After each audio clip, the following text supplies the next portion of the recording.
ಚೇತನ್ ಅವರ ಒಂದು ನೇತೃತ್ವದಲ್ಲಿ ಫೈರ್ ಅನ್ನುವಂತಹ ಒಂದು ಪತ್ರವನ್ನ ಮನವಿಯನ್ನ ಇವತ್ತು ಮುಖ್ಯಮಂತ್ರಿ ಅವರಿಗೆ ಸಲ್ಲಿಸಿರುವಂತದ್ದು. ಇದ್ರ ಬಗ್ಗೆ ಭಾವನಾ ರಾಮಣ್ಣ ಅವರು ಏನ್ ಹೇಳ್ತಾರೆ ಅನ್ನೋದನ್ನ ಕೇಳೋಣ. ಮೇಡಮ್, ಫೈರ್ ಅನ್ನುವಂತಹ ಸಂಸ್ಥೆ 2017ರಲ್ಲಿ ಸ್ಥಾಪಿತ ಆಗಿದೆ. ಸೊ ಈ ಒಂದು ಸಮಿತಿಯ ಅಂಡರ್ ಅಲ್ಲಿ ಇವತ್ತು ಮುಖ್ಯಮಂತ್ರಿಗೆ ಮನವಿಯನ್ನ ಸಲ್ಲಿಸಿರುವಂತದ್ದು. ಹೇಮಾ ಕಮಿಟಿ ತರನೇ ಇಲ್ಲೊಂದು ಕಮಿಟಿ ಆಗಬೇಕು ಅನ್ನುವಂಥದ್ದು. ಇದ್ರ ಬಗ್ಗೆ ನಿಮ್ಮ ಒಪಿನಿಯನ್ ಏನು ಅಂತ? ಒಂದು, ಇಲ್ಲಿ ಸ್ಕ್ಯಾಂಡಲ್ ಯಾವುದೂ ಆಗಲಿಲ್ಲ. ಈಗ ಮಲಯಾಳಂ ಚಿತ್ರರಂಗ ಸರ್ಕಾರದ ಒಂದು ಅಂಗವಾಗಿ ಅದು ಒಳಪಟ್ಟಿದೆ. ಮಲಯಾಳಂ ಚಿತ್ರರಂಗ ಇಲ್ಲಿ ನಮ್ಮಲ್ಲಿ ಇಲ್ಲ.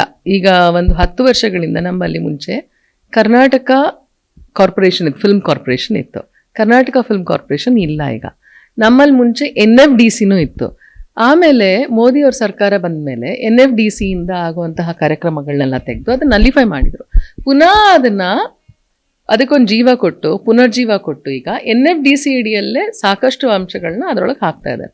ಸೊ ಫಿಲ್ಮ್ ಕಾರ್ಪೊರೇಷನ್ ಎಲ್ಲ ಮುಂಚೆ NFDCಯಲ್ಲಿ ಅಡಿಯಲ್ಲಿ ಬರ್ತಾ ಇತ್ತು. Under that we had many things, ಅಂದರೆ ಸಾಕಷ್ಟು ವಿಷಯಗಳನ್ನ ನಾವು ಅದರಲ್ಲಿ ಮಾಡ್ಬೋದಾಗಿತ್ತು.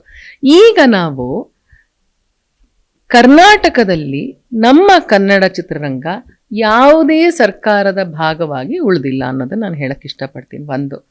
ಇನ್ನೊಂದೇನಪ್ಪ ಅಂತ ಹೇಳಿದ್ರೆ, ಫೈರ್ ಸಂಸ್ಥೆ ನಮ್ಮ ಹೆಸರಾಂತ ನಾಯಕ ನಟರಾಗಿ ಹೆಸರು ಮಾಡಿರುವಂತಹ ಚೇತನ್ನು, ಹಾಗೆ ಅವ್ರ ಜೊತೆಯಲ್ಲಿ ನನ್ನ ಸ್ನೇಹಿತರಾದಂತಹ ಕವಿತಾ ಲಂಕೇಶ್ ಮತ್ತು ರೂಪಾ ಅಯ್ಯರ್ ಇವರೆಲ್ಲರೂ ಒಳಗೊಂಡಿದ್ದಾರೆ. ಅವರು ಒಂದು ವೇದಿಕೆಯನ್ನು ನಿರ್ಮಾಣ ಮಾಡಿದ್ದಾರೆ. ಅದರಿಂದ ಈ ವಿಷಯಗಳಿಗೆ ನಾವು ಧ್ವನಿ ಎತ್ತಬೇಕು ಅನ್ನುವಂಥದ್ದನ್ನು ಒಂದು ಉದ್ದೇಶ ಇಟ್ಕೊಂಡಿದ್ದಾರೆ. ಅದು ಒಳ್ಳೆಯ ಉದ್ದೇಶನೇ. ಮುಖ್ಯಮಂತ್ರಿಗಳಿಗೆ ಮನವಿ ಕೊಟ್ಟಿರೋದು ತುಂಬ ಸರಿ ಇದೆ. ಆದರೆ ನನ್ನ ಪ್ರಶ್ನೆ ಏನಪ್ಪ ಅಂತ ಹೇಳಿದ್ರೆ, ಈಗ ಮುಖ್ಯಮಂತ್ರಿಗಳ ಮನವಿಯನ್ನು ತಗೊಂಡಿದ್ದಾರೆ, ಯಾವ ಕಮಿಟಿಯನ್ನು ರಚನೆ ಮಾಡ್ತಾರೆ? ಅಂದರೆ ಕಮಿಟಿ ಅಂದರೆ ಏನು? ಮೊದಲಿಗೆ what is a committee? Committee means a group of people. ಒಂದಷ್ಟು ಜನ, ಒಂದು 10-12 ಜನರ ಒಂದು ಸಮಿತಿಯಾಗಿರಬೇಕು. ಅದರಲ್ಲಿ ಆ 10-12 ಜನ ಯಾರಾಗಿರಬೇಕು? ಯಾಕಂದರೆ ನಾನು ಈ ಮುಂಚೆ ಹೇಳ್ದಾಗೆ ನಮ್ಮ ಕನ್ನಡ ಚಿತ್ರರಂಗ ಅಂತ ಹೇಳಿದ್ರೆ ಬರೀ ಕಲಾವಿದರು ಮಾತ್ರ ಅಲ್ಲ, ನಾವು ತೆರೆಯ ಮೇಲೆ ಕಾಣುವಂಥ ಕಲಾವಿದರು ಮಾತ್ರ ಅಲ್ಲ, ತೆರೆಯ ಮೇಲೆ ಕಾಣುವಂತಹ ಬೇರೆ ಕಲಾವಿದರು ಸಹ ಇರ್ತಾರೆ. ಸಹ ಕಲಾವಿದರು ಅಂತ ಹೇಳ್ತೀವಿ ಅವರಿಗೆ, ಅಥವಾ ಜೂನಿಯರ್ ಆರ್ಟಿಸ್ಟ್ ಅಂತ ನಾವು ಅವರಿಗೊಂದು ಇದನ್ನು ಕೊಟ್ಟಿದ್ದೀವಿ, ವರ್ಡನ್ನು ಕೊಟ್ಟಿದ್ದೀವಿ. ಜೊತೆಯಲ್ಲಿ ನಮ್ಗೆ ಮಾಡುವಂತಹ makeup artist, touch-up artist, costume, ನಮಗೆ ಡ್ರೆಸ್ ಕೊಡೋರು ಅಥವಾ ಇಸ್ತ್ರಿ ಮಾಡೋರು, ಮತ್ತು ಇವಾಗ ಸಹ ನಿರ್ದೇಶಕರು, ಕ್ಯಾಮ್ರಾ, ಎಲ್ಲ ವರ್ಗಗಳಲ್ಲೂ ಹೆಣ್ಣು ಮಕ್ಕಳು ಇದ್ದಾರೆ. ಇನ್ನೂ ಹೆಚ್ಚಿನದಾಗಿ ಬರಬೇಕು ಅನ್ನೋಂಥದ್ದು ನನ್ನ ಅಭಿಪ್ರಾಯ. ಆಯಿತಾ? ಮತ್ತು ಪ್ರೊಡ್ಯೂಸರು ಸಹ. ಒಟ್ಟಿನಲ್ಲಿ ಒಂದು ಇಡೀ ಚಿತ್ರರಂಗ ಅಂತ ಬರುವಾಗ ಈ ಇಡೀ ಚಿತ್ರರಂಗದಲ್ಲಿ ಯಾವುದೇ ಹೆಣ್ಮಗಳಿಗೆ ಏನಾದರೂ ಆದ್ರೂ ಅದಕ್ಕೊಂದು ಇದಿರಬೇಕು, ವೇದಿಕೆ ನಿರ್ಮಾಣ ಆಗಬೇಕು ಅನ್ನೋವಂಥದ್ದು ಉದ್ದೇಶ ಫೈರ್ ಅವರು ಅದನ್ನು ಹೇಳ್ಕೊಂಡಿದ್ದಾರೆ. ಆದರೆ ಸರ್ಕಾರ ಮಾಡುವಾಗ ಸರ್ಕಾರ ಯಾವುದ್ರ ಅಡಿಯಲ್ಲಿ ಇದನ್ನು ನಿರ್ಮಾಣ ಮಾಡುತ್ತೆ ಸಮಿತಿಯನ್ನು? ಪೊಲೀಸ್ ಇಲಾಖೆ, ಯಾಕಂದರೆ ಸರ್ಕಾರಕ್ಕೆ ಒಂದು ನಿಯಮಾವಳಿ ಇದೆ, ಹೀಗೆ ಹೋಗ್ಬೇಕಂತ. ದರ್ ಇಸ್ ಅ ಪ್ಯಾಟರ್ನ್, ಒಂದು ಫಾರ್ಮ್ಯಾಟ್ ಉಂಟು ಸರ್ಕಾರಕ್ಕೆ. ಅದೊಂದು ಇಲಾಖೆ ಇದ್ರೆ ಆ ಇಲಾಖೆಯಲ್ಲಿ ದಂಧೆ ಕೆಲಸ ನೀವು ಇದು ನಿರ್ಮಾಣ ಮಾಡಿ ಅಂತ. But since we commander so many ಇಲಾಖೆ, ಇದರಲ್ಲಿ ಇಟ್ ಇಸ್ ಅನ್ ಇಂಡಸ್ಟ್ರಿ ಅಂತ ನಾವು ಯಾಕೆ ಕರಿತೀವಿ ಅಂತ ಹೇಳಿದ್ರೆ, ಬರೀ ಕಲಾವಿದರು ಅಷ್ಟೇ ಅಲ್ಲ, ನಮ್ಮ ಯೂನಿಯನ್ನಲ್ಲಿ ಒಳಗೊಂಡಿರುವಂತಹ ಪ್ರತಿಯೊಬ್ಬರೂ ಸಹ ಕಾರ್ಮಿಕ ವರ್ಗದಲ್ಲೂ ಸಹ ಬರ್ತಾರೆ. So there is different act for everything and they command a different ministry. ಇಷ್ಟೆಲ್ಲ ಒಂದು ಲಿಗ್ಯಾಲಿಟಿ ಇಶ್ಯೂಸ್ ಇರೋದ್ರಿಂದ ಇದನ್ನು ಯಾರೆಲ್ಲ ಒಳಗೊಳ್ಬೇಕು ಅನ್ನೋವಂಥದ್ದು ಒಂದು. ಆಯಿತಾ? ಮತ್ತು ಯಾವಾಗ್ಲೂ ಬರೀ ಒಂದು ಟೆಕ್ನಿಕಲಿ ಸರಿ ಇರಬೇಕಂತ ಹೇಳ್ಬೇಡ. ಆಯಿತು, ನಾನೊಂದು ಪೊಲೀಸ್ ಹಾಕಿದ್ದೀನಿ, ಒಂದು ಲಾಯರ್ ಹಾಕ್ಬಿಟ್ಟು, ಒಂದು ಇವ್ರು ಹಾಕಿದ್ದೀನಿ, ಒಂದು ಅವ್ರು ಹಾಕಿದ್ದೀನಿ ಅಂದರೆ ಆಗಲ್ಲ. We also need to have somebody who can think for both the sides. ಸಂತ್ರಸ್ತೆಯಾಗಿರೋ ಅಂದರೆ ಮಹಿಳೆಯ ಪರವಾಗೂ ಇರಬೇಕು, ಮತ್ತೊಬ್ಬರ ಪರವಾಗೂ ಇರಬೇಕು. ಕಥೆಯ 2-3 ಅಂದರೆ ಅವ್ರು ಏನು ಅಲ್ಲಿ ಕತೆ ಅಂದರೆ ಅವ್ರಿಗೆ ನಡೆದಿರುವಂತಹ ಘಟನೆಯ ಬಗ್ಗೆ ಅವ್ರು ಏನು ವಿವರಣೆ ಕೊಡ್ತಾರೆ, ಆ ವಿವರಣೆಯನ್ನು ವಿಸ್ತಾರವಾಗಿ ಎಲ್ಲ ದೃಷ್ಟಿಕೋನಗಳಿಂದ ಆಲೋಚಿಸುವಂತಹ ಮನಸ್ಥಿತಿ ಇರೋರು ಸಹ ಬೇಕಾಗುತ್ತೆ. So who all then, right? So ಅದು ಯಾರಾಗಿರಬೇಕು? ಹಾಗಾದರೆ ನಾವು ಸಮಿತಿ ಅಂತ ಹೇಳಿದ್ರೆ ಯಾರ ಸಮಿತಿಯನ್ನು ಫಾರ್ಮ್ ಮಾಡಬೇಕು? Because since we do not come under, of course academy ಇದೆ ಈಗ, ಫಿಲ್ಮ್ ಅಕಾಡೆಮಿ. ಇದು ನಾನು ಮತ್ತು ನನ್ನ ಸ್ನೇಹಿತೊಬ್ಬರು ಮಾತಾಡಿದ್ವಿ. ಈಗ ನೀವು ಬರ್ತೀರಾ ಅಂತ ಗೊತ್ತಾಗ್ಬಂಗೆ ಅಕಾಡೆಮಿ ಇರುವಂಥದ್ದು ಅದು ಸಿನಿಮಾ ಮಾಡ್ಲಿಕ್ಕಾಗ್ಲಿ ಮತ್ತೆ ಯೂನಿಯನ್ ಅವ್ರನ್ನೆಲ್ಲ ಒಳಗೊಂಡು ಇದಕ್ಕೆಲ್ಲ ಆಗಲ್ಲ. ಅದು ಅಕಾಡೆಮಿ ಇರುವಂಥದ್ದು it is to do awareness about cinema, ಅಥವಾ ಸಮಾಜದಲ್ಲಿ ನಾವು ಸಿನಿಮಾಗಳನ್ನು ಯಾವ ಸಿನಿಮಾಗಳು ಸಮಾಜಕ್ಕೆ ಒಂದು ಉಪಯುಕ್ತಕರವಾಗುತ್ತೆ, ಮನರಂಜನೆಯನ್ನು ಮೀರಿದ್ದಾಗಿದೆ ಸಿನಿಮಾಗಳು ಅಂತ ಹೇಳುವಂತಹ ಒಂದು ಭಾಗ ಅಕಾಡೆಮಿ. ಆಯ್ತಾ? It is about educating people. ಅಥವಾ ನಮ್ಮಲ್ಲೇನೆ ನಾವು ಬೇಕಾದರೆ we can also conduct many workshops and seminars. Cinema ಕಲಿಯೋರಿಗೆ ಆಕ್ಟಿಂಗ್ ಇರಬಹುದು ಅಥವಾ ತಾಂತ್ರಿಕ ಇದರಲ್ಲಿ ತಿಳ್ಕೊಳ್ಳೋವಂಥವ್ರು ಇರ್ಬೋದು, ಇದನ್ನೆಲ್ಲ ಮಾಡಲಿಕ್ಕೆ ಅಕಾಡೆಮಿ. ಆಮೇಲೆ ಸಾಕಷ್ಟು ಪುಸ್ತಕಗಳಿದೆ. And to know many things, ಅದರ ವಿಮರ್ಶೆಗಳನ್ನ ತಿಳ್ಕೊಳ್ಳೋಂಥದ್ದು. All this comes under academy. ನಾವು ಹೂ ವಿಲ್ ಡೂ ದಿಸ್? ಸಮಿತಿ ರಚನೆ ಮಾಡಕ್ಕೆ ಕೊಟ್ಟಾಯ್ತು. ಯಾರು ಇರ್ತಾರ ಆ ಸಮಿತಿಯಲ್ಲಿ? That I don't no. ನಾನು ನೋಡಿಲ್ಲ, ಅವ್ರ ಮನವಿ ಪತ್ರ ನಾನು ನೋಡಿಲ್ಲ. ಅದರಲ್ಲಿ ಸಮಿತಿ ರಚನೆಯಲ್ಲಿ ಅವ್ರು ಹಾಕಿದಾರ ಏನೇನು ಅಂಶಗಳನ್ನ ನೀವೇನಾದ್ರೂ ನೋಡಿದ್ರೆ ದಯಮಾಡಿ ನನ್ಗೆ ಹೇಳಿ, then we can talk about it. ಒಂದಿಷ್ಟು ವಿಷಯಗಳನ್ನ, ಲೈಂಗಿಕ ದೌರ್ಜನ್ಯ ಮತ್ತು ಇತರ ಮಹಿಳಾ ಒಂದು ಸಮಸ್ಯೆಗಳಿಗೆ ಒಂದು ಪರಿಹಾರ ನೀಡುವಂತಹ ಒಂದು ಕಾನೂನು ಕ್ರಮ ಕೈಗೊಳ್ಳಬೇಕು ಅಂತ ಅದಕ್ಕೆ 153 ಜನ ಕಲಾವಿದರು ಈಗಾಗಲೇ ಸಹಿ ಹಾಕಿದ್ದಾರೆ. ನಿಮ್ ಪ್ರಕಾರ ಯಾವ ಕಾನೂನು ಅಡಿಯಲ್ಲಿ ಅದನ್ನ ತರಬೇಕು, ಅಥವಾ ಇದು ಯಾವ ಕಾನೂನು ಅಡಿಯಲ್ಲಿ ಅಂತ ಬರಲ್ಲ. ಇವಾಗ let's say somebody is under labour act ಅಲ್ಲಿ ಇದ್ದಾರೆ ನಮ್ಮಲ್ಲಿ ಇವಾಗ ಇರೋರು. ಜೂನಿಯರ್ ಆರ್ಟಿಸ್ಟ್ ಯೂನಿಯನ್ ಉಂಟು, ಮತ್ತೆ ಹೇರ್ ಡ್ರೆಸರ್ ಯೂನಿಯನ್ ಉಂಟು. ಇವ್ರದೆಲ್ಲ union it comes under labour act ಅಲ್ಲಿ ಬರುತ್ತೆ. Then it will go to the labour ministry. Correct ಅಲ್ವಾ? ನನಗೆ ಗೊತ್ತಿರೋ ಹಂಗೆ ಜನರಲಿ ಯಾವ್ಯಾವ ಅಂಗದಲ್ಲಿ ನಾವು ಬರ್ತೀವಿ ಆ ಅಂಗದವ್ರು ಜವಾಬ್ದಾರಿ ತಗೊಳ್ತಾರೆ. ಬಟ್ ಆ ಸಮಿತಿ should be on answer for every one. ಎಲ್ಲ ಮಿನಿಸ್ಟ್ರಿಯನ್ನು, ಈ ಎಲ್ಲ ನಮ್ಮ ಚಿತ್ರರಂಗದ ಎಲ್ಲ ಅಂಗಗಳನ್ನು ಒಳಪಟ್ಟ ಎಲ್ಲ ಮಿನಿಸ್ಟ್ರಿಗೂ ಸಂಬಂಧ ಪಡುವಂತಹ ಎಲ್ಲ ವರ್ಗದವರು ಸಹ ಈ ಸಮಿತಿಯಲ್ಲಿ ಬರಬೇಕು. ದೆನ್ ಈ ಸಮಿತಿಯನ್ನ ಬರೀ ಸಮಿತಿ ಅಂತ ಮಾಡೋಕ್ಕಾಗಲ್ಲ. It has to come under somebody. So ಅದಕ್ಕೆ ನಮಗೆ ಸರ್ಕಾರದಲ್ಲಿ ಇವಾಗ ರೆಕಗ್ನಿಷನ್ ಇಲ್ಲ. ಸೊ ನನ್ನ ಕುತೂಹಲ ಅಥವಾ ಇದಂತ ಹೇಳಿದ್ರೆ ಅವಾಗ ಏನಾಗುತ್ತೆ ಗೊತ್ತಾ, ಅದು ಒಂದು ಕಮಿಟಿ ರಚನೆ ಆಗುತ್ತೆ, ಒಂದು ಸರ್ಕಾರ ಇರೋ ತನಕ ಆಗುತ್ತೆ ಅಷ್ಟೇ. ಬಿಕಾಸ್ ನಾವು chief minister will have the authority. ಅವ್ರು ಏನು ಮಾಡಿಬಿಡ್ತಾರೆ, ಚೀಫ್ ಮಿನಿಸ್ಟರು ಆಯಿತು ಇಂತಿಂತವ್ರನ್ನ ಹಾಕಿ ಒಂದು ಸಮಿತಿ ಮಾಡಿಬಿಡಿ ಅಂತ ಹೇಳ್ತಾರೆ. Fine, no problem, okay. After the government goes ಅದು ಡಿಸಾಲ್ವ್ ಆಗುತ್ತೆ. ಡಿಸಾಲ್ವ್ ಆದ ನಂತರ ದೆನ್ ವಾಟ್ ನೆಕ್ಸ್ಟ್? ಸೊ ಯಾಕಂದ್ರೆ ಇದು ಇವತ್ತು ಒಂದಿನದ ಪ್ರಾಬ್ಲಮ್ ಅಲ್ಲ, ಇದು this is going to continue. ಎಲ್ಲಿವರೆಗೆ ಪ್ರಪಂಚ ಇರುತ್ತೆ ಅಲ್ಲಿವರೆಗೆ ಈ ಥರದ ಸಮಸ್ಯೆಗಳು ಇದ್ದೇ ಇರುತ್ತೆ. ಹೆಣ್ಣು ಗಂಡು ಅಂತ ಬರುವಾಗ ಇದ್ದೇ ಇರುತ್ತೆ ಸಮಸ್ಯೆಗಳು. So it cannot end in one day, ಅಥವಾ ಒಂದು ಸರ್ಕಾರದ ಅವಧಿಯಲ್ಲಿ ಮುಗಿಬಾರ್ದು. ಮತ್ತೆ ಪುನಃ ಮುಂದಿನ ಸರ್ಕಾರ ಬರುವಾಗ ನಾವು ಮತ್ತೆ ಹೋಗಿ ಅಂಗ್ಲಾಚಬೇಕು, ಸರ್ ಈ ಥರ ಇತ್ತು ಹಿಂದೆ ಸರ್ಕಾರದಲ್ಲಿ, ದಯವಿಟ್ಟು ಹೀಗೆ ಮಾಡಿ ಅಂತ. ಈ ಥರದ್ದೆಲ್ಲ ಇರೋದ್ರಿಂದ ಈಗ ಕೇರಳದಲ್ಲಿ ಅವ್ರದ್ದು ಗೌರ್ಮೆಂಟ್ ಪ್ಲಾಟ್ಫಾರ್ಮ್ ಉಂಟು. It is still under film corporation ಅಡಿಯಲ್ಲೇ ಇದ್ದಾರೆ. ಕೇರಳ ಇದ್ದಾರೆ, ಮಹಾರಾಷ್ಟ್ರ ಇದ್ದಾರೆ, ಅಂದರೆ ಮರಾಠಿ ಸಿನಿಮಾಗಳಿದೆ. ಆಯಿತಾ? ನಮ್ಮಲ್ಲಿ ಇಲ್ಲ, ಹೋಗಿದೆ.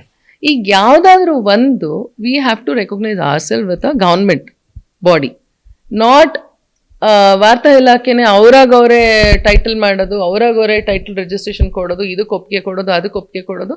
They are also doing wrong. ಯಾಕಂದರೆ ಅವ್ರದ್ದು ಏನದು ಎಲ್ಲದರಲ್ಲೂ ಅವ್ರ ತಲೆ ತೂರಿಸ್ಬಾರ್ದು. ಅವರು ನಮ್ಮನ್ನ ನಾವೇ ಒಂದು ಭಾಗ ಅಂತ ನಾವು ರೆಕಗ್ನೈಸ್ ಮಾಡ್ಕೊಂಡಿರೋರು. And we have given revenue to the state. ಯಾವಾಗಲೂ ಸುಮ್ಮನೆ ಸಬ್ಸಿಡಿ ಕೊಡಿ ಅಂತ ಕೇಳ್ತಾ ಇಲ್ಲ. ಇನ್ಫ್ಯಾಕ್ಟ್ ಇವಾಗ ನೋಡೋಕೆ ಹೋದರೆ ಸರ್ಕಾರದವ್ರು ಕೊಡಲ್ಲ ಅಂತ ಹೇಳಿ ನಾವು ಕೇಳೋಕ್ಕೆ ಆಗಲ್ಲ. ಯಾಕಂದರೆ we are not even a recognise body. Madam, ನಾನು ಒಂದು ಕೇಳ್ತೀನಿ. ಇವಾಗ ಹೇಮಾ ಕಮಿಟಿ ಅಂತ ಕೇರಳದಲ್ಲಿ ಇದೆ, Pinarayi Vijayan. That's what I am saying. Because they come under government, they are still under government. ಅಂದರೆ ಅಲ್ಲಿ ಕೇರಳ ಫಿಲ್ಮ್ ಕಾರ್ಪೊರೇಷನ್ ಅಡಿಯಲ್ಲೇ ಇರೋದ್ರಿಂದ ಈ ಥರದ ಭಾಗಗಳು ಅದ್ರ ಅಡಿಯಲ್ಲಿ ಬರಬಹುದು ಅಂತ ನಾನು ಅನ್ಕೊಂಡಿದ್ದೀನಿ. ನಮ್ಮಲ್ಲಿ ಇವಾಗ we don't have anything at all. ನಾವು ಸರ್ಕಾರದ ಅಡಿಯಲ್ಲೇ ಇಲ್ಲ, ಅಂದರೆ ಅಡಿಯಲ್ಲ, ಸರ್ಕಾರದ ಭಾಗವಾಗಿಲ್ಲ ನಾವು. When you are not a part of the government body, then you have no recognition. ಅದಕ್ಕೆ ನಮ್ಗೆ ಇವತ್ತು ಫಿಲ್ಮ್ ಚೇಂಬರಲ್ಲೋ ಇನ್ನೊಂದೇನೋ ಮಾಡ್ತಾ ಇರಬೇಕಾದ್ರೆ ಇವಾಗ ನೀವು ನೋಡಿರ್ಬಹುದು, ಈಗ ಚಳುವಳಿಗಳು ಹೋರಾಟಗಳಾಗ್ತಿರ್ಬೇಕು, not many are taking part. Why? There is no one single body which is giving a call. ಒಬ್ರು ಹೇಳ್ತಿಲ್ಲ ಬನ್ನಿ ಇವತ್ತು ನಾವು ಕಾವೇರಿ ಹೋರಾಟಕ್ಕೆ ಹೋಗೋಣ, ಇನ್ ಬನ್ನಿ ಅಂತ ಯಾರು ಒಬ್ರು ಹೇಳ್ತಾ ಇಲ್ಲ. ಅಂದ್ರೆ ಒಂದ್ ಹೇಳಿದ್ದು ಎಲ್ಲ ಕಡೆಗೆ ಹೋಗ್ತಾ ಇಲ್ಲ. ಅದು ಇದೇ ಕಾರಣಕ್ಕೆ ಮೀಟು ಅನ್ನುವಂತ ಒಂದು ಸಮಿತಿ ಕೂಡ ಸ್ಟ್ರಾಂಗ್ ಆಗಿ ಇಲ್ಲಿ ನೆಲೆಯೂರಕ್ಕೆ ಸಾಧ್ಯ ಆಗಿಲ್ಲ. I don't know what is ಸಮಿತಿ of me too. I don't know. ಏನಿದೆ ಮೀಟು ಸಮಿತಿ? ಏನಿದೆ?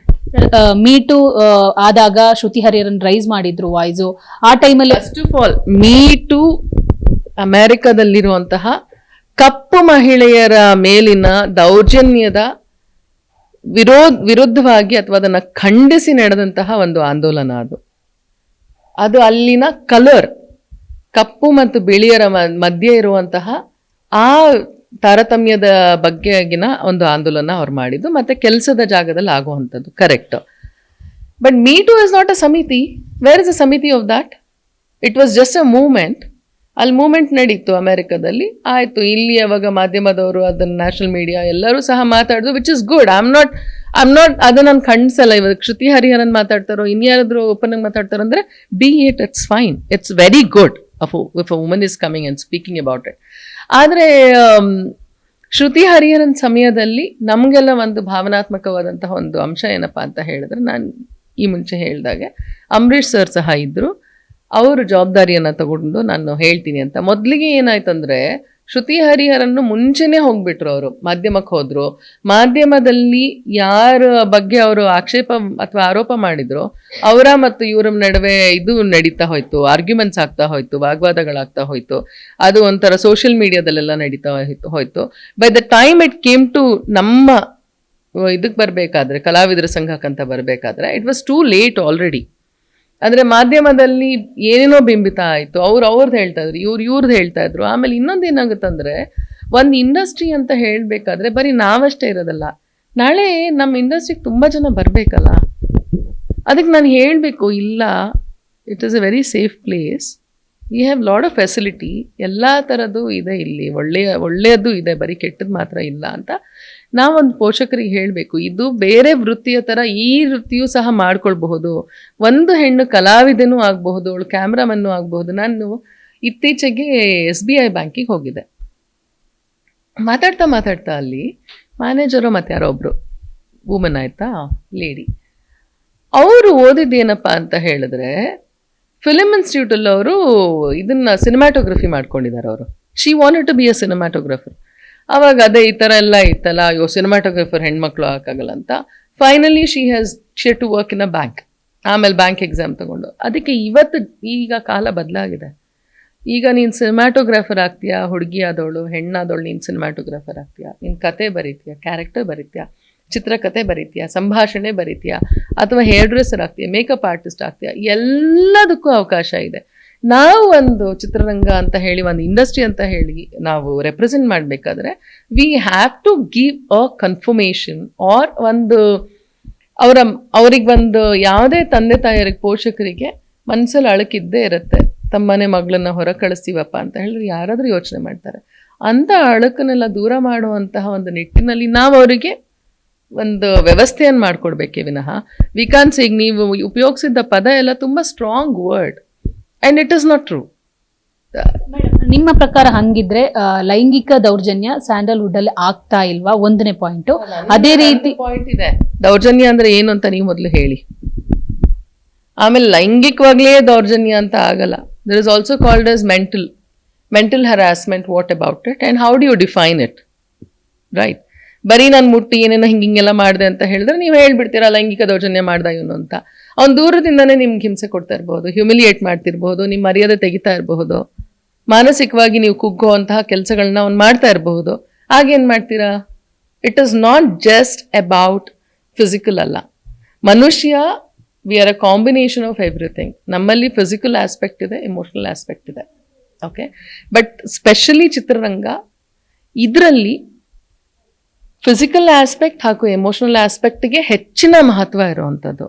ನಾನು ಸಿನಿಮಾ ರಂಗಕ್ಕೆ ಬಂದಿದ್ದೀನಿ ಅಂತ ಹೇಳಿದ್ರೆ, ಒಬ್ಬ ಅಣ್ಣ ಆದವನೋ, ಅಪ್ಪ ಆದವನೋ, ಹೀರೋ, ತಮ್ಮ, ಬಾಯ್ ಫ್ರೆಂಡ್, ಹೇಗೆ ನಾನು ಅವನ ಜೊತೆ ನಡ್ಕೊಳ್ತೀನಿ ಅಂದರೆ ದೈಹಿಕವಾಗೂ ನಾನು ಅದನ್ನು ಹೇಗೆ ಬಿಂಬಿಸ್ತೀನಿ ತೆರೆ ಮೇಲೆ ಅನ್ನೋವಂಥದ್ದನ್ನು ನಾನು ಅದನ್ನು ಯೋಚನೆ ಮಾಡೋ ಶಕ್ತಿ ನನ್ನಲ್ಲೂ ಬೆಳೆದಿರಬೇಕು. So she can just blindly come and be something. ಅದಕ್ಕೆ ನಾನು ಹೇಳ್ತಿರೋದು, ಯಾರೇ ಸಿನಿಮಾ ರಂಗಕ್ಕೆ ಬರಬೇಕು, ಕಲಾವಿದರಾಗಿ ಬರಬೇಕು ಅಂತಿದ್ರೆ ದಯಮಾಡಿ ಯು ಸ್ಟಡಿ ಸಮಥಿಂಗ್. ಒಂದು 4 ಜನರ ಹತ್ರ ತಿಳ್ಕೊಳ್ಳಿ ಹೇಗಿರುತ್ತೆ ಅಂತ. ಮುಂಚಿನ ದಿನಗಳು ಬೇರೆ ಆಗಿತ್ತು, ಇವಾಗಿನ ದಿನಗಳು. ಆಮೇಲೆ ರೀಲ್ಸ್ ಮಾಡಿ ಹಾಕಿದ್ದೇ ಆ್ಯಕ್ಟಿಂಗ್ ಅಲ್ಲ. Cinema is completely different from it. YouTube ಚಾನಲಲ್ಲಿ ಎಷ್ಟೋ ಮಿಲಿಯನ್ಸ್ ಅವ್ರಿಗೆ ಬಂದಿರುತ್ತೆ ವ್ಯೂಸ್, ಆಯಿತಾ. But here it is not the same. ಇದು ಒಂದು ಕಲೆ ಇದೆ, ಇದನ್ನು ಒಂದು ಕಲಾ ಪ್ರಕಾರವಾಗಿ ನಾವು ತಗೊಳ್ಬೇಕು. ನಾನು ಹೇಗೆ ನನ್ನ ಭರತನಾಟ್ಯ ನಾನು ಹೇಗೆ ನಾನು ಅದನ್ನು ಟ್ರೀಟ್ ಮಾಡ್ತಾ ಇದ್ದೀನಿ ನನ್ನ ಜೀವನದಲ್ಲಿ, it's same way. It is an art form. ಬರೀ ಲೈಂಗಿಕವಾಗದಂಥದ್ದೇ ಆಗಲ್ಲ, ಮೆಂಟಲ್ ಹರಾಸ್ಮೆಂಟು ಸಹ ಇರುತ್ತೆ. ಅದೊಂದೇ ಅಲ್ಲ, ಇವಾಗ ನಾನು ಹೇಳ್ತಿರೋದೇನಪ್ಪ ಅಂತ ಹೇಳಿದ್ರೆ, ಇದು ಅಂಬರೀಶ್ ಸರ್ ಇರ್ಬೇಕಾದ್ರೆ ಅವರೆದ್ರಿಗೂ ಹೇಳಿದ್ದೆ. ಈಗ ಹುಡುಗಿಯರು ಬರ್ತೀವಿ ಅಂತ ಹೇಳಿದ್ರೆ ನಮ್ಗೆ ಮಾರ್ಕೆಟೇ ಇರಲ್ಲ ಹುಡುಗಿಯರಿಗೆ, because we do not have market ಇಲ್ಲದೆ ಇರೋ ಕಾರಣ ನಮ್ಗೆ ಇಷ್ಟೇ ಹಣ ಅಂತ ನಿಗದಿಪಡಿಸೇ ಇಲ್ಲ ಇವತ್ತುವರೆಗೂ. ಎಷ್ಟೋ ಸತಿ ನಾವು ಫ್ರೀಯಾಗೇ ಮಾಡಬೇಕು. ಇಟ್ ಇಸ್ ನಾಟ್ ಜಸ್ಟ್ ಎಲ್ಲದೂ everything. Exploitation is not just one. ನೀವು ಮಾಲಿವುಡ್ ಅಲ್ಲೂ ಕೆಲಸ ಮಾಡಿದ್ದೀರಾ. ಓಟಮ್ ಅನ್ನುವಂಥ ಒಂದು ಸಿನಿಮಾ ಕೂಡ ಓಟಮ್ ಅಂತ ಒಂದು, ಸೊ 2023 ಮಾಡಿರುವಂಥ ಸಿನಿಮಾ. ಸೊ ನಿಮ್ಗೆ ಏನಾದ್ರು ಅಂತ ಅನುಭವಗಳು ಅಲ್ಲ ಆಗಿತ್ತು? ಯಾಕಂದ್ರೆ ಅಲ್ಲಿ ಮಾತುಗಳು ಆರ್ಟಿಸ್ಟ್ಗಳು ಇರ್ತಾರೆ, ಒಂದಿಷ್ಟು ಆರ್ಟಿಸ್ಟ್ಗಳನ್ನ ನೀವು ನೋಡಿರ್ತೀರಾ, ಮುಕ್ತವಾಗಿ ಮಾತಾಡಿರ್ತಾರೆ. ಸೊ ಅಲ್ಲಿ ಒಂದಿಷ್ಟು ಹೇಮಾ ಕಮಿಟಿ ಮೂಲಕ ಪ್ರೊಸೀಜರ್ಗಳು ನಡೀತಾ ಇದೆ. ಬಟ್ ನಿಮ್ಗೆ ಏನಾದ್ರು ಹೇಳಿರುವಂಥದ್ದು? ಈ ಮುಂಚೆ ನಾನು ಒಂದು ಮಲಯಾಳಂ ಸಿನಿಮಾ ಮಾಡಬೇಕಾಗಿತ್ತು. ಯಾವಾಗಪ್ಪ ಅಂತ ಹೇಳಿದ್ರೆ 2005-6 ಆಗ ನಾನು ಬಾಂಬೆಲಿ ಇದ್ದೆ. ಆಯಿತಾ, ಆಗ ನಾವು ಹೋದ್ವಿ. ಒಬ್ಬರು ಕನ್ನಡದವರೇ ನನ್ನ ಸ್ನೇಹಿತರು ಹೇಳಿದ್ರು, ಬಾ ಇಲ್ಲಿ ನಂದಿನಿ, ನೀನು ಬಾ, ಇಲ್ಲಿದೆ, ಚೆನ್ನಾಗಿದೆ ರೋಲ್ ಅಂತ. And is a very good director, ತುಂಬ ಹೆಸರಾಂತ ನಿರ್ದೇಶಕರು. ಹಾಗಾಗಿ ಹೋದ್ವಿ, ನಾನು ಮತ್ತು ನನ್ನ ಮೇಕಪ್ ಹುಡುಗ ಹೋದ್ವಿ ಇಬ್ಬರು. ಅವನೇ ಯಾವಾಗಲೂ ನನ್ನ ಜೊತೆಲಿರೋದು, ನರಸಿಂಹ ಅಂತ. ನಾವಿಬ್ಬರು ಹೋದ್ವಿ. ಬಾಂಬೆಯಿಂದ ಸೀದಾ ಕೇಳಕ್ಕೆ ಹೋದ್ವಿ ನಾವು. ಹೋದರೆ ಮೊದಲಿಗೆ ಅಲ್ಲಿ ನಮಗೆ ರಸ್ತೆ ಗೊತ್ತಾಗಲ್ಲ, ಭಾಷೆ ಬೇರೆ ಬರಲ್ಲ. ನಂಗೆ ತಮಿಳ್ ಬರುತ್ತೆ, ಮಲಯಾಳಂ ಸರಿಯಾಗಿ ಬರಲ್ಲ, ಅರ್ಥನೂ ಆಗ್ತಾ ಇರಲಿಲ್ಲ. ಅಲ್ಲಿ ಹೋದ್ವಿ. ಮೊದಲನೇ ದಿನ ಫೋಟೋ ಶೂಟ್ ಎಲ್ಲ ಆಯಿತು. ನನಗೆ ಕಾಸ್ಟ್ಯೂಮ್ ಎಲ್ಲ ತೊಗೊಂಡು ಬರೋಕ್ಕೆ ಹೇಳಿದ್ರು, ತೊಗೊಂಡು ಹೋಗಿದ್ದೆ ಬಾಂಬೆಯಿಂದ. ಯಾಕಂದರೆ because you get best of the clothing there ಬಾಂಬೆಲಿ. ತೊಗೊಂಡು ಹೋದೆ. ಆಮೇಲೆ ಅಲ್ಲಿ ನೋಡಿದ್ರೆ ಸಂಜೆ ಅನ್ನುವಾಗ ಅವ್ರದೆಲ್ಲ ಪ್ಯಾಕಪ್ ಆದಮೇಲೆ, ಶೂಟಿಂಗ್ ಪ್ಯಾಕಪ್ ಆದಮೇಲೆ ಒಬ್ಬರು ನಿರ್ಮಾಪಕರು ಬಂದರು ನಮ್ಮ ರೂಮಿಗೆ. ನಾನು ನರಸಿಂಹ ಕೂತ್ಕೊಂಡಿದ್ದೆ. ಆಮೇಲೆ ಅವ್ರು ಹೇಳಿದ್ರು, ಇವನು ಹೊರಗೆ ಹೋಗಲಿ ಅಂತ ಹೇಳಿ. ಆಯಿತು. ಆಮೇಲೆ ದೆನ್ ಹಿ ಇವೆಂಟು ಬಾಗಿಲು ಮುಚ್ಚಕ್ಕೆ ಹೋದ್ರು. ನಾನು ಹೇಳಿದೆ, ಮುಚ್ಚಬೇಡಿ ಬಾಗಿಲು, ಏನು ಮಾತಾಡೋದಿದೆಯೋ ಮಾತಾಡಿ ಅಂತ ಹೇಳಿದೆ. ಆಮೇಲೆ ಹೇಳಿದ್ರು, ಇಲ್ಲ ಭಾವನಾ, ನಾವು ನಿಮ್ಮನ್ನು ತೊಗೊಳ್ತಾ ಇಲ್ಲ ಆ ಸಿನಿಮಾದಲ್ಲಿ ಅಂತ. ಹೌದಾ, ಯಾಕೆ, ಕಾರಣ ಎಂತ ಹೇಳಿ ಅಂತ ಹೇಳಿದೆ. ಇಲ್ಲ, ನೀವು ಬೇರೆ ರೀತಿಯಾದಂತಹ ಸಿನಿಮಾಗಳಲ್ಲಿ ನೀವು ನಟಿಸಿದ್ದೀರಾ, ಅಂದರೆ ಅಶ್ಲೀಲವಾದ ಸಿನಿಮಾಗಳಲ್ಲಿ ನೀವು ನಟಿಸಿದ್ದೀರಾ ಅಂತ. ಹೌದಾ, ನಾನು ಅಶ್ಲೀಲವಾದ ಸಿನಿಮಾಗಳ ನಟಿಸಿದ್ದಕ್ಕೆ ನನಗೆ ಹಾಗಾದರೆ ಪ್ರಶಸ್ತಿ ಬಂದಿದೆ ಅಂತ ಅನಿಸುತ್ತೆ, ನಿಮ್ಮ ಹತ್ರ ಇದ್ರೆ ದಯವಿಟ್ಟು ತೋರಿಸಿ ನನಗೆ ಅಂತ ಹೇಳಿದೆ. ನಾನು ಬಿಡಲಿಲ್ಲ ಸ್ವಲ್ಪ ಹೊತ್ತು. ಆಮೇಲೆ ಅವ್ರು ಬರಲೇ ಇಲ್ಲ. ಮಾರನೇ ದಿನ ಎಲ್ಲರೂ, ಅವತ್ತು ಕೇರಳ ಬಂದ್ ಬೇರೆ ಆಗಿದೆ, ನಮ್ಗೆ ಹೆಂಗೆ ಬರೋಕ್ಕೆ ವ್ಯವಸ್ಥೆ ಮಾಡಲಿಲ್ಲ ಅವರು, ಟಿಕೆಟ್ ಬುಕ್ ಮಾಡಲಿಲ್ಲ, ನಥಿಂಗ್. ಆದರೆ ನಾನೇನು ಮಾಡಿದೆ ಅಂದರೆ, ಬಾಂಬೆಯಿಂದ ಹೋಗ್ಬೇಕಾದ್ರೆ ಕೇರಳದಲ್ಲಿರೋ ಒಬ್ಬರು ಪೊಲೀಸ್ ಆಫೀಸರ್ ನಂಬರ್ ತೊಗೊಂಡು ಹೋಗಿದ್ದೆ ನಾನು ಮುಂಚೆನೆ. ಸೊ ಬೇಸಿಕಲಿ ನಾನು ಏನು ಹೇಳ್ತೀನಿ ಅಂದರೆ, ಕೇರಳ ಇಂಡಸ್ಟ್ರಿ ಹೀಗೆ ಮಾಡುತ್ತೆ ಅಂತ ನಾನು ಹೇಳ್ತಾ ಇಲ್ಲ. ವಾಟ್ ಐಮ್ ಸೇಯಿಂಗ್ ಇಸ್, ನಾವೊಂದು ಹೆಣ್ಣಾಗಿ ಎಲ್ಲಾದರೂ ಹೋಗಬೇಕಾದ್ರೆ we should do or own homework ಅನ್ನುವಂಥದ್ದು ಒಂದು. ಆ್ಯಂಡ್ ಇತ್ತೀಚೆಗೆ ನಾನು ಮಾಡಿರುವಂತಹ ಒಟ್ಟ ಸಿನಿಮಾ ರಸೂಲ್ ಪುಕುಟ್ಟಿ ಅವರ ನಿರ್ದೇಶನ. ರಸೂಲ್ ಪುಕುಟ್ಟಿ ಅವರ ಆಸ್ಕರ ಪ್ರಶಸ್ತಿಯನ್ನು ಸಹ ತಮ್ಮದಾಗಿಸ್ಕೊಂಡಿದ್ದಾರೆ, ಸ್ಲಮ್ ಡಾಗ್ ಮಿಲಿಯನೇರಿಗೆ ಸೌಂಡ್ ಎಫೆಕ್ಟ್ಸ್ ಕೊಟ್ಟು. ಹಾಗಾಗಿ ಅವರಿಗಿರುವಂತಹ ಹೆಸರು ಮತ್ತು ಅವರ ಇಡೀ ವಾತಾವರಣನೇ ಬೇರೆದಾಗಿತ್ತು. ಆಮೇಲೆ ಅದರಲ್ಲಿ ಪಾಲ್ಗೊಂಡವರು ಸಹ ಎಲ್ಲರೂ ಸತ್ಯರಾಜ್ ಅವರಿದ್ದರು, ರೋಹಿಣಿ ಅವರಿದ್ದರು, ಸಾಕಷ್ಟು ಜನ ಕಲಾವಿದರಿದ್ದರು. ಅಲ್ಲಿ ಆ ಥರದ್ದು ಯಾವುದೋ ಅವಕಾಶ ಅಥವಾ ಆ ಥರದ್ದು ಏನೋ ನನ್ನ ಕಂಡು ಬಂದಿಲ್ಲ. ಈಗ ಅಲ್ಲಿ ಆಗಿಲ್ಲ, ಬಟ್ ಇಲ್ಲಿ ಅಂತಹ ಅನುಭವಗಳು ಯಾವತ್ತಾದ್ರೂ ಆಗಿದೆಯಾ ಕನ್ನಡ ಇಂಡಸ್ಟ್ರಿಯಲ್ಲಿ? ಯಾಕಂದ್ರೆ ನೀವು ಸಾಕಷ್ಟು ಹಿಂದಿನ ಸಿನಿಮಾಗಳಲ್ಲಿ ನೋಡಿದ್ದೀರಾ ಅಥವಾ ನೀವು ಕಾಣಿಸ್ಕೊಂಡಿದ್ರಿ. ಈಗಿನೊಂದು ಜನರೇಷನ್ ಇದೆ, ಸೊ ನಿಮಗೆ ಯಾವತ್ತಾದ್ರೂ ಆ ಥರ ಅನುಭವಗಳಾಗಿದೆಯಾ ಅಥವಾ ಇದೆಯಾ? ಹೇಗೆ ಆ ಥರ ಅನುಭವ ಯಾವಾಗ ಆಗುತ್ತಂತ ಹೇಳಿದ್ರೆ, ಈಗಲೂ ಯಾಕೆ ಆಗುತ್ತಂತ ಹೇಳಿದ್ರೆ, ನಮಗೆ ಮುಂಚಿನ ಹಾಗೆ ಈಗ ವಿಷ್ಣು ಸರೋ, ಅಂಬರೀಶ್ ಸರೋ ಇವ್ರು ಯಾರು ಇಲ್ಲ, ಅಥವಾ ರಾಜ್ಕುಮಾರ್ ಸರ್ ಅವರು, ಇವ್ರು ಯಾರಾದರೂ ಇದ್ದರೆ ಒಂದು ಭಯ ಇರ್ತಾ ಇತ್ತು ಮುಂಚೆ. That was the culture earlier. ಈಗೇನಾಗಿದೆ ಅಂದರೆ, ಈಗ ನಾನು ನೋಡ್ತಿರೋದು ಏನಪ್ಪ ಅಂತ ಹೇಳಿದ್ರೆ, ಹೊಸ ಜನ್ರೇಷನ್ ಸಿನಿಮಾ ಏನಪ್ಪ ಅಂತ ಹೇಳಿದ್ರೆ, ಈಗ ಯಾರು ಜವಾಬ್ದಾರಿ ತಗೊಳ್ತಾ ಇಲ್ಲ. ನನಗೆ ಹಣ ಸಿಗ್ತಾ ಇಲ್ವಾ ಆರ್ಟಿಸ್ಟ್ ಆಗಿ, I can't go and complaint to the director. ಮುಂಚೆ ಹೆಂಗಂದರೆ, ನಾನು KV ರಾಜು ಸರ್ ಹತ್ರ ಕೆಲಸ ಮಾಡಿದ್ದೀನಿ, ನಮ್ಮ ಕೂಡ್ಲು ಸರ್ ನನ್ನನ್ನು ಇಂಟ್ರೊಡ್ಯೂಸ್ ಮಾಡಿದ್ದು, ಅವರೊಟ್ಟಿಗೆ ಕೆಲಸ ಮಾಡಿ ಎಲ್ಲರ ಹತ್ರ. ಸೊ ನಮ್ಗೆ ಹಣ ಕೊಡ್ತಿಲ್ಲ, ನಮಗೆ ಪ್ರೊಡ್ಯೂಸರ್ನಿಂದ ನಮಗೆ ಪೇಮೆಂಟ್ ಬಾಕಿ ಬಂದಿಲ್ಲ ಅಂತ ಹೇಳಿ ನಾವು ಸೀದಾ ನಿರ್ದೇಶಕರ ಹತ್ರ ಹೇಳಿದ್ರೆ, he would take the responsibility. ಆಯಿತಾ, ನನಗೊಂದೇನೋ ಗಾಯ ಆಯಿತು, ಸ್ಟಂಟ್ ಏನೋ ಮಾಡ್ಬೇಕಾದ್ರೆ ಬಿದ್ದೆ, ಅದೆಲ್ಲದಕ್ಕೂ director used to take the responsibility. ಇವತ್ತು ನಿರ್ದೇಶಕರು ಯಾರೂ ಜವಾಬ್ದಾರಿ ತಗೊಳ್ತಿಲ್ಲ. ಯಾಕಂದರೆ ನಿರ್ದೇಶಕಂಗೆ ಭಾರ ಜಾಸ್ತಿ ಆಗಿದೆ ತಲೆ ಮೇಲೆ. ಅವನು ನಿರ್ಮಾಪಕನ್ನ ಕಳ್ಕೊಳ್ಳೋಕೆ ಇಷ್ಟಪಡಲ್ಲ ಇವತ್ತು. he has to continue with his work. So nobody is taking responsibility. ಅದಕ್ಕೆ ನಮ್ಗೆ ಇವತ್ತು ಈ ರೀತಿಯ ಒಂದು ವೇದಿಕೆ ಬೇಕಾಗತ್ತೆ, ಖಂಡಿತ ಇಲ್ಲ ಅಂತ ಅಲ್ಲ. ಆದ್ರೆ ಅದೇ ಈ ವೇದಿಕೆಯಲ್ಲಿ ಯಾರು ಇರ್ತಾರೆ, ಅದು ಯಾವುದರ ಅಂಗ ಆಗಿರಬೇಕು, ಇದನ್ನೆಲ್ಲ ಸಮಾಲೋಚನೆ ಮಾಡೋಕ್ಕೆ ಒಂದು ಸಮಿತಿ ಬೇಕು ಅಂತ ನನ್ಗನ್ಸುತ್ತೆ. ಅಥವಾ they have to be in touch with everybody. ಅಂದ್ರೆ ಬರೀ ಹೆಣ್ಮಕ್ಳ ಬಗ್ಗೆ we are here to safeguard women ಅಂತಿದಂಗೆ ಬರೀ ಹೆಂಗಸರದ ಸಮಿತಿ ಆಗಿರೋದಲ್ಲ, ಅದರಲ್ಲಿ ಸಾಕಷ್ಟು ಜನ ತಿಳುವಳಿಕೆ ಇರೋರು ಇರಬೇಕು. ಏನೇನು ಆಗಬಹುದು ಏನೇನು ಆಗಲ್ಲ ಅಂತ ಹೇಳೋವಂತಹವ್ರು ಮೊದಲು ಅದು ಒಂದಾಗಬೇಕು. ಈ ವೇದಿಕೆ ಯಾವ್ದಾಗಿರ್ಬೇಕು, ಯಾರ ಸಮಿತಿಯಲ್ಲಿ ಇರಬೇಕು ಅನ್ನೋಕೊಬ್ರು ಇರ್ಬೇಕು, ಅದನ್ನ ಹೇಳಬೇಕು. ಮೇಡಮ್, ಇವಾಗ ಕೇವಲ ಇಂಡಸ್ಟ್ರಿ ಮಾತ್ರ ಅಲ್ಲ, ಒಂದಿಷ್ಟು ಸೆಲೆಬ್ರಿಟಿಗಳ ತಪ್ಪು ಇರಬಹುದು ಅನ್ಸುತ್ತೆ. ಎಸ್ಪೆಷಲಿ ಫಿಮೇಲ್ ಸೆಲೆಬ್ರಿಟಿಗಳ ತಪ್ಪುಗಳು ಇರಬಹುದು. ಯಾಕಂದ್ರೆ ನೀವು ಸೀನಿಯರ್ ಆರ್ಟಿಸ್ಟ್ ಆಗಿರೋದ್ರಿಂದ ಇದ್ರ ಬಗ್ಗೆ ಏನ್ ಹೇಳಕ್ ಇಷ್ಟಪಡ್ತೀರಾ? ಇರಬಹುದು ಕೆಲವೊಂದು ಆಫರ್ಸ್ ಗಳಿಗೆ ಅಥವಾ ಈ ತರದ್ದು ನೀವು ನೋಡಿರೋ ಮಟ್ಟಿಗೆ ಏನಾದ್ರೂ ಇದೆಯಾ? ನೋಡಿ, ಅವ್ರು 18 ವರ್ಷ ಮೇಲ್ಪಟ್ಟಿದಾರಂತ ಹೇಳಿದ್ರೆ ಯಾವ್ದನ್ನು ನಾವು ತಪ್ಪು ಸರಿ ಅಂತ ಹೇಳಲಿಕ್ಕೆ ಬರಲ್ಲ. ಅದು ಅವ್ರ ಜೀವನ, ಅವ್ರ ವೈಯಕ್ತಿಕ ವಿಷಯ. ಅವ್ರ ಜೀವನ ಅವ್ರು ಹೆಂಗ್ ಮುಂದೆ ನಡೆಸ್ಕೊಂಡು ಹೋಗ್ಬೇಕಂತಿದೆಯೋ ಅದು ಅವ್ರ ಇಷ್ಟ, ಅದು ಅವ್ರಿಗೆ ಸಂಬಂಧಪಟ್ಟಿರುವಂಥದ್ದು, ಅವರ ಜೀವನ ಅವ್ರ ಕುಟುಂಬಕ್ಕೆ ಸಂಬಂಧಪಟ್ಟಿರುವಂಥದ್ದು. And it is completely about her and on her. ಅವಳು ನಾಳೆ ಇಫ್ ಶಿ ಫೀಲ್ಸ್ ನಾನು answerable, I am not answerable, ಎಲ್ಲ ಅವಳ ಇಷ್ಟ ಅಷ್ಟೇ. ಅದನ್ನ ನಾನು ಯಾವುದು ತಪ್ಪು ಸರಿ ಅಂತ ಹೇಳೋಕ್ಕಾಗಲ್ಲ. ನಾವು ತಪ್ಪು ಸರಿ ಯಾವ್ದನ್ನ ಹೇಳ್ಬೋದಪ್ಪ ಅಂತ ಹೇಳಿದ್ರೆ, ಎಷ್ಟು ಪ್ರೊಫೆಷ್ನಲ್ ಆಗಿ ನೀನು ಕೆಲಸ ಮಾಡ್ಲಿಕ್ಕೆ ಅಲ್ಲಿದ್ಯಾ. Basically professional approach. ಈಗ 10 ಗಂಟೆಗೆ ಬರಕ್ಕೆ ಹೇಳಿದ್ರೆ 10 ಗಂಟೆಗೆ ನೀನು ಇದೆಯೋ ಇಲ್ವೋ. These are all the professional parameters. Beyond that then there is a scope to talk about it. ಅಂದ್ರೆ ಆಗ ನಮಗೆ ಮಾತಾಡಬೇಕು, ಏನೇನಾಗಿರಬಹುದು, ಯಾಕಾಗಿರಬಹುದು ಅಂತ ಆಗ ಮಾತಾಡ್ಕೊಂಡು ಹೇಳಿ. ಇವಾಗಲೇ ಹೇಳಿದ್ರಿ ಮೇಡಮ್, ಸಮಿತಿಯ ಜೊತೆಗೆ ಒಂದಿಷ್ಟು ಬದಲಾವಣೆಗಳಾಗಬೇಕು, ಆಗಿದ್ರೆ ಈ ತರ ಒಂದು ಗೊಂದಲಗಳು ಇರಲ್ಲ ಅಂತ ಹೇಳಿ.